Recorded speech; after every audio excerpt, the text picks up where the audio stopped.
What is up, guys? Welcome back to a new video. Today we're here in Ubud in this beautiful resort called Blue Karma, and we woke up this morning to this view which was incredible. The palm trees, the water, the sound of the nature here is just another thing, to be honest. And we're here to talk about real estate videography tips and tricks to step up your game. So let's not waste any time and let's get into it.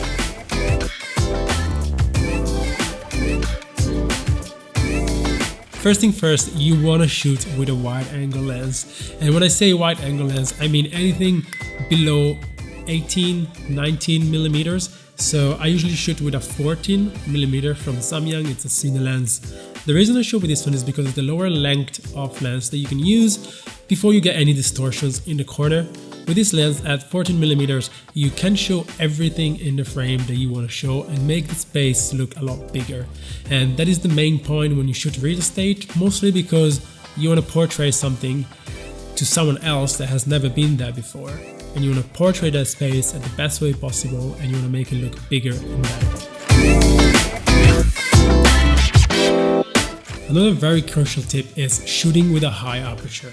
The reason is because when you shoot on a very wide lens, and if you shoot on a very low aperture like a 1.4 and I'm shooting right now, or a 2.8, you might get this very weird effect where basically things very far away are in focus but very close to you aren't.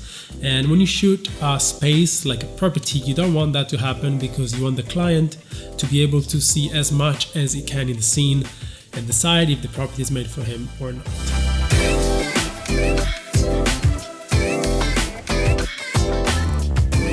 The next tip is one that I always forget every single time I film anything hotel or property related, which is details. I usually always focus so much on getting the best wide shots I can, and I end up forgetting that there are also details, which can make or break your video in this case. Just mainly because when you shoot a real estate video, you want the video to be probably around a minute and a half max. And if you only have wide shots or drone shots, it ends up getting very weird to go from wide shot to wide shot to wide shot. So the details can be the lifesaver to take your boring real estate videos to cinematic real estate films, which your client will be more impressed and will also be able to pay you more for that.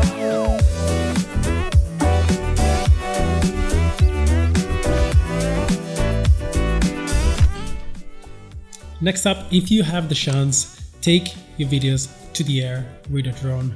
To be honest, a lot of people just focus on what's inside the house and they forget to shoot what's outside and from the air, which is usually one of the best way to showcase a property or a hotel, just to show the surrounding areas and the views that you can enjoy from the property. So if you can, use a drone.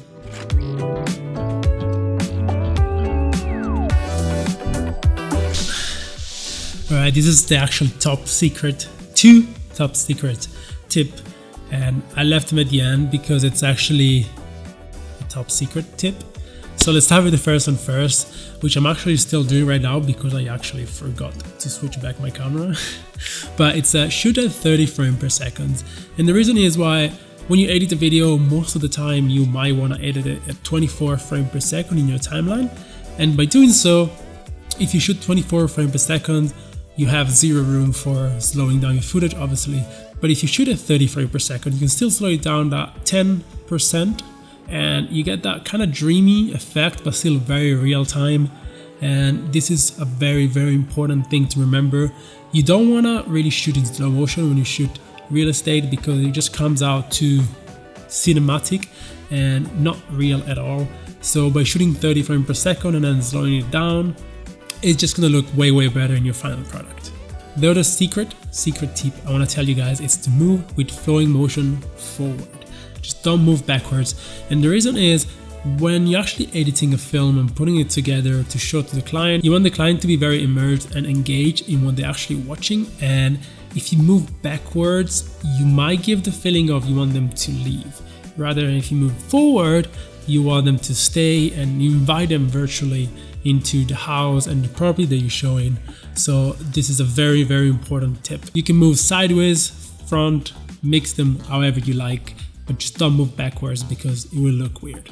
And that is it for today, guys. I hope you liked it, and if you did enjoy it, please leave a like and subscribe because it actually makes a difference. And with that said, see you guys in the next video, which will be, I am not sure, but I'll see you there.